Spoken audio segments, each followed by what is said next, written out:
My sister's baby shower was held at a 5-star hotel ballroom.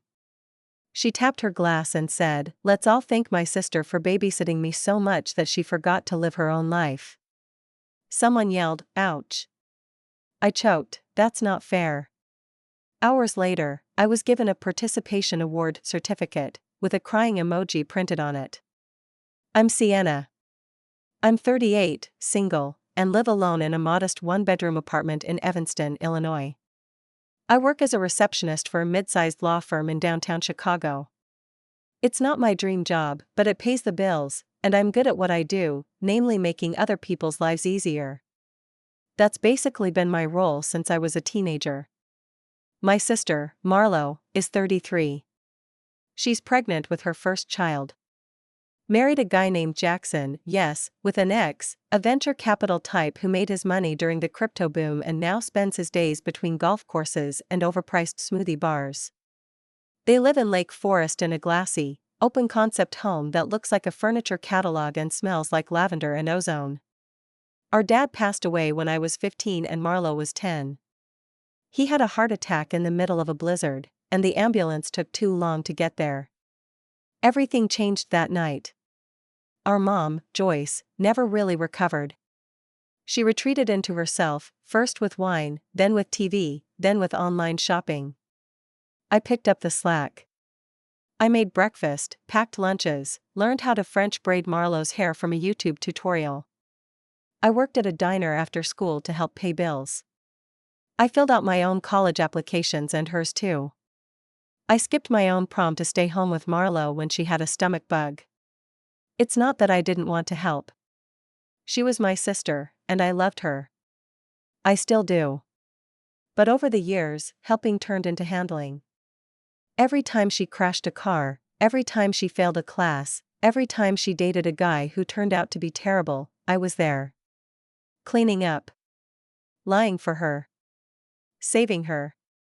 When she and Jackson got engaged after dating for 3 weeks, she begged me to throw the engagement party. I planned the whole thing while juggling overtime at work. Then came the wedding. I coordinated that too.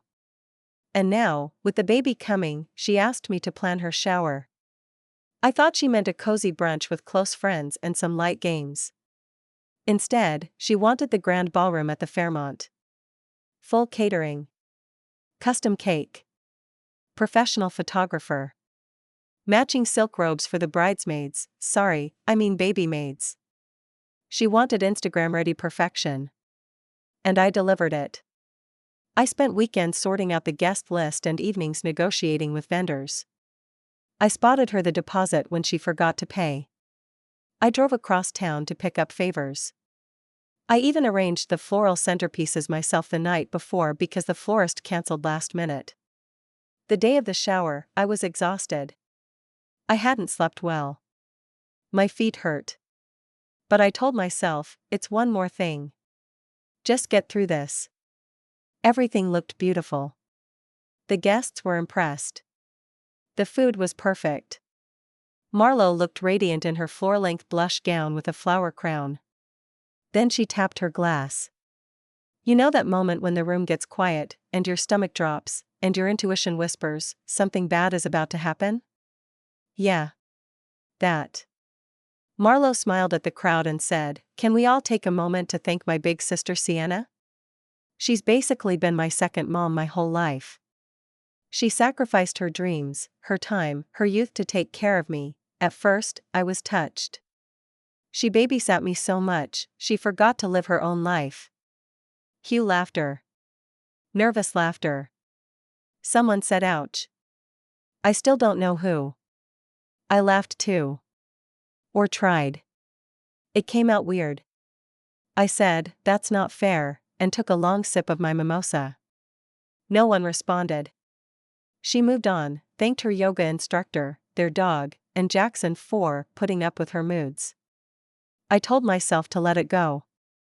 But then, 2 hours later, someone handed me a small white envelope. It had my name on it, written in gold ink. I opened it expecting a card. Instead, it was a printed certificate that said, "Best Supporting Sister, Participation Award complete with a stock crying emoji." Everyone laughed again. I smiled. I smiled so hard I felt my cheeks twitch.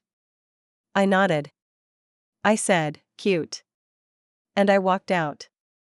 No one followed me. I sat in my car in the hotel garage, holding that dumb piece of paper, and I cried. I'm not a crier. But something inside me broke. Not just because of the certificate, but because I realized that I was never going to get the recognition I craved, not from Marlo, not from my mom, not from anyone in that family. I was the wallpaper in the room, helpful, familiar, ignored. I didn't go home. I drove to the lakefront and just stared at the water for an hour. Then, at 2 a.m., I opened my laptop and emailed a recruiter I'd been casually chatting with 2 years ago. She works for a firm in Florence, Italy. They'd offered me a role in their admin team back then, but I turned it down because Marlo needed me. I asked if the role, or anything similar, was still available. She responded the next morning. Actually, maybe. Now I can't stop thinking about it. Would it be selfish to leave? To start fresh? To live a life that doesn't revolve around my family's emergencies, insults, or passive-aggressive digs? Or is it finally time? A week passed before I heard from Marlo again. I think she knew she pushed it too far. Or maybe someone, probably her mother-in-law, who had a talent for sniffing out disgrace, said something to her after the shower. Either way, she called me on a Wednesday evening like nothing had happened. Hey, can you come by this weekend? I want to show you the nursery. There was this chirpy excitement in her voice that made my skin crawl a little. Like the shower hadn't happened. Like I hadn't sat in my car with mascara streaking down my face, holding that pathetic certificate like a participation ribbon at a funeral. I paused. Then, calmly, I don't think I can. Oh, busy at work? Something like that. She sighed, long and dramatic. You're still mad. I didn't answer. Oh my God, Sienna, it was a joke. You're seriously going to sulk over a baby shower joke? Everyone laughed. I didn't mean it that way. No, I said. You meant it exactly that way. Silence on the other end. Then, softly, you're so sensitive. That did it. I clenched the phone so hard I heard it creak. You know what? Yeah. I am sensitive. Because I spent years giving up my life to hold yours together, and you decided to reduce that to a punchline. Marlo scoffed. You act like I made you do all that. You chose to. No one asked you. That stung. It was true in the most technical sense, no one held a firearm to my head. But when your parent checks out and your little sister cries because her hair's tangled and her shoes are too tight and dad's never coming back, you don't wait to be asked. You needed me, I said quietly. And I showed up. Over and over. I didn't expect applause. But I didn't expect humiliation either. She was quiet. For a beat, I thought she might apologize. Instead, she said, "You're overreacting." That's when I made the decision. Right there in my dimly lit kitchen, with my cat pawing at my ankle and the fridge humming like a tired old man. I'm moving, I said. What? Where?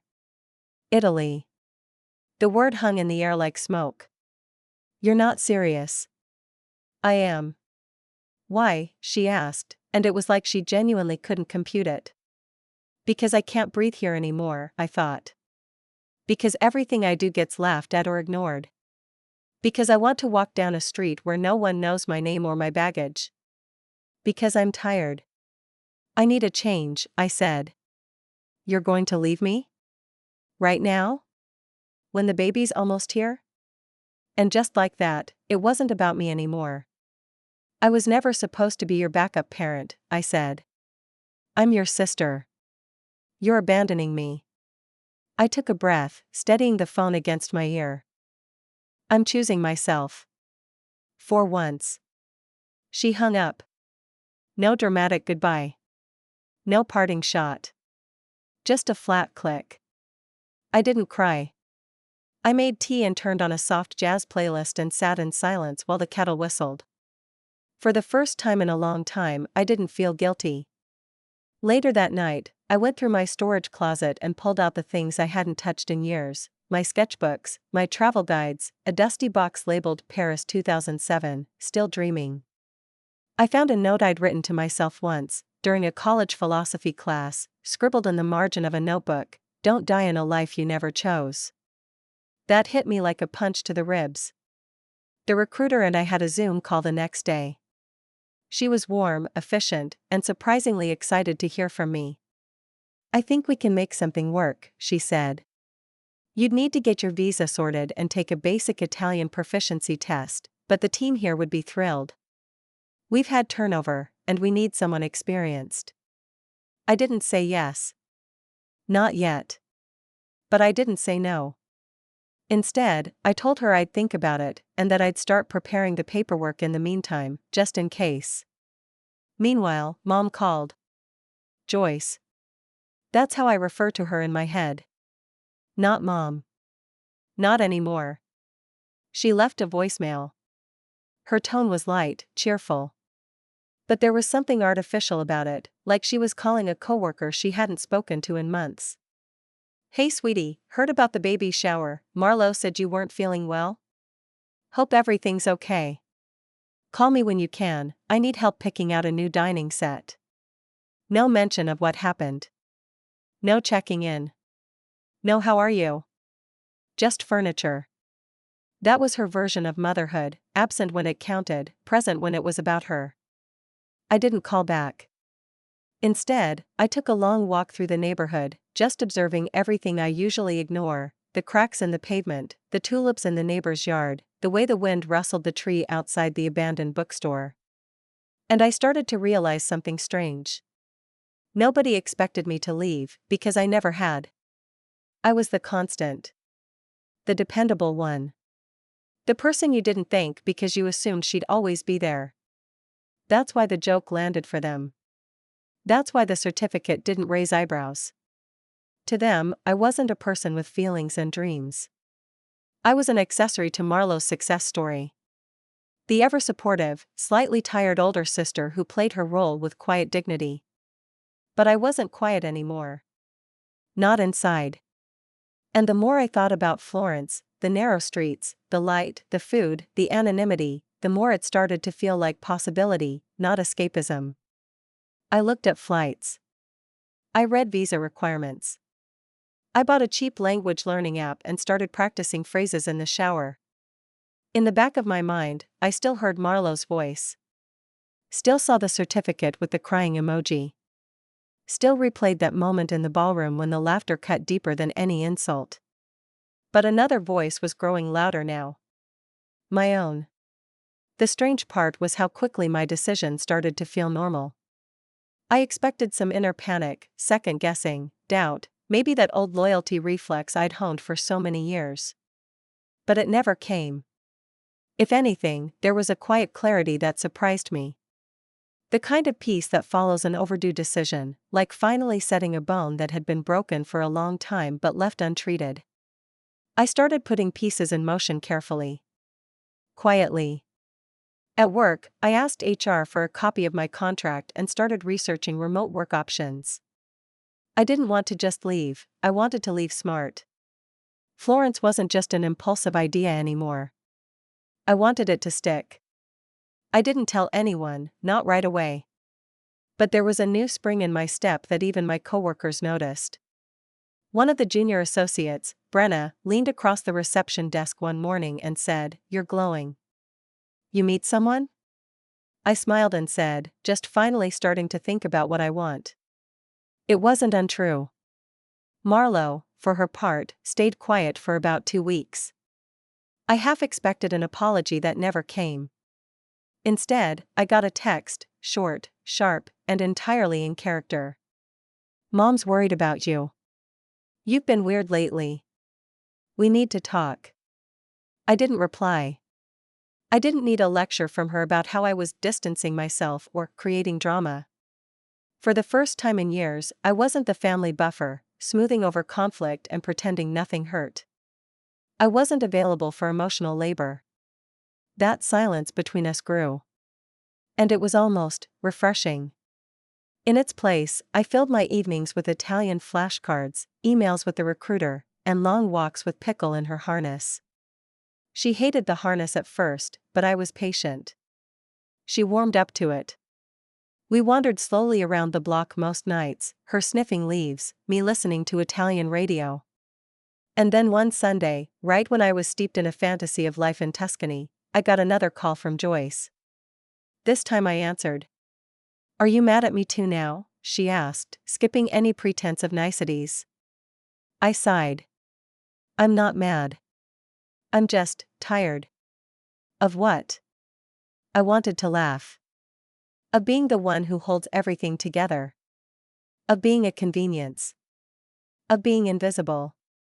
Joyce chuckled like I'd made a joke. "Oh honey, don't be dramatic. We're family. We rely on each other. That's just how it works." "No," I said. "You rely on me." There was a pause. "I raised you girls alone," she said, like it was a badge of honor. "I did my best." "You checked out when Dad died," I said, keeping my voice calm. "I raised Marlo." "Oh come on, did you ever come to a single parent-teacher meeting for her? A school play? Did you even know she failed sophomore year until I showed you the report card?" Silence. "That's not fair," she said eventually. And that was the phrase that broke something in me, because I'd heard it before. From Marlo. From people who didn't want to take responsibility but also didn't want to seem like villains. None of it was fair, I said. But I dealt with it. I stepped up. And I'm done pretending that's just what sisters are supposed to do. I could hear her breathing on the other end. No crying. No yelling. Just stunned silence. "I'm moving," I told her. "Probably soon." "You're serious." "I've never been more serious." She didn't beg. She didn't protest. That might have made it easier. Instead, she just sounded confused. Like she'd suddenly realized I was a real person with my own orbit, not just an extension of her or Marlo. "All right," she finally said. "Well, I hope you find whatever it is you're looking for." Click. I sat there with the phone pressed to my ear for a long time, even after the call ended. The words weren't mean. But the tone said it all. She didn't get it. None of them did. And they probably wouldn't. Which was okay. I didn't need them to understand. I just needed them to stop expecting me to be something I wasn't willing to be anymore. Later that week, the Florence office officially offered me a position. It was part admin, part office coordinator, nothing glamorous, but with decent pay, and in a city I'd only ever dreamed of seeing in person. They gave me a 3-month window to relocate. I stared at the email for a full hour before replying with a simple, "I accept." I didn't tell Marlo. Not until the following weekend when she showed up uninvited at my apartment. It was a Saturday morning. I was in sweatpants, half awake, drinking coffee in the sunlight when she knocked like she owned the building. When I opened the door, she was already in mid-sentence. "You really weren't going to tell me?" I didn't invite her in. Just leaned on the doorframe, mug in hand. "How'd you find out?" "Mom told me." "Of course she did." "Are you really moving to Italy?" "Yes." She stood there, blinking. "But, you don't even know anyone there." "I'll make friends." "And what about the baby?" "I thought you wanted to be there when she was born." I didn't answer right away. I watched her face, the panic creeping in, not from love or closeness, but from realization. That I wouldn't be orbiting her anymore. That I wouldn't be the default emergency contact or shoulder to cry on when her marriage hit bumps or the baby cried all night. "I wanted a lot of things," I finally said. "But I also want something for me now." She looked around the apartment like she was seeing it for the first time. The suitcases by the door. The Italian textbooks on the counter. My cat watching her from the windowsill with narrowed eyes. You're really doing this? I am. Her voice dropped. I didn't think you'd actually leave. Why not? Because you never do. That hit harder than I expected. Not because it was cruel, but because it was honest. No, I said quietly. I never did. She left without another word. No hug. No good luck. Just a bewildered look and a click of her heels in the hallway. And even then, no apology. None of them had ever apologized. And yet, I didn't feel spiteful. Just sad. Like mourning a chapter one thought would end differently. That night, I sat on my bed, looking out the window at the quiet Evanston street I'd known all my life. I didn't feel regret. I felt ready. The weeks that followed moved in slow motion and fast forward at the same time. I quit my job, gracefully, but firmly. My boss, Leonard, surprised me. He didn't try to talk me out of it. Instead, he stood up, shook my hand, and said, "Took you long enough." He even offered to write a reference letter. You deserve to be somewhere that doesn't see you as scenery. I sold or donated most of my things. My couch went to a neighbor. My bed frame to a friend from work. I sold some of my old clothes and used the money to book my flight, a studio Airbnb for the first 2 weeks in Florence, and a new travel crate for Pickle. Everything fit into 2 suitcases and 1 cat carrier. Packing up my life was shockingly easy. Turns out, when most of your time is spent doing things for others, you don't really accumulate much for yourself. I didn't say a big goodbye. No family dinner. No dramatic speech. I texted my mother the night before I flew out, short and polite. Leaving tomorrow. Take care of yourself. Sienna, no reply. Marlo? She stayed quiet, too. And that, I realized, was my revenge. It wasn't loud. It wasn't petty. It didn't involve yelling or dramatic confrontations. It was simply this: I didn't make myself available to be heard anymore. I wasn't there to unpack the tension at her baby's arrival. I wasn't there when she and Jackson argued about where to put the crib. I wasn't there when Mom complained about not being invited to the delivery room. I wasn't there when the baby was born 2 weeks early and no one knew how to install the car seat. Instead, I was sitting at a cafe across the river from the Uffizi Gallery, sipping espresso, brushing up on my Italian with a waitress named Julia who insisted I was getting better giorno dopo giorno. And I didn't just vanish. I lived. My days were quiet but full, walking Pickle through the cobbled alleyways in the early morning, practicing Italian verbs while the laundry dried from my window, learning how to cook simple pasta dishes that didn't come from a box. I started sketching again. The Florence office turned out to be the best work environment I'd ever experienced. Respectful, calm, no one shouting across cubicles or demanding things yesterday. My coworkers brought me croissants from the cafe downstairs and invited me to lunch in the piazza. I didn't tell them much about my past. I didn't need to. I wasn't escaping anymore. I was arriving. Then, one night, about 3 months after I left, I got a message on Instagram from a childhood friend who still lived in Evanston. It was a screenshot. A photo of Marlo's Facebook post. To all the friends who offered to help and then vanished, thank you for showing me who you really are.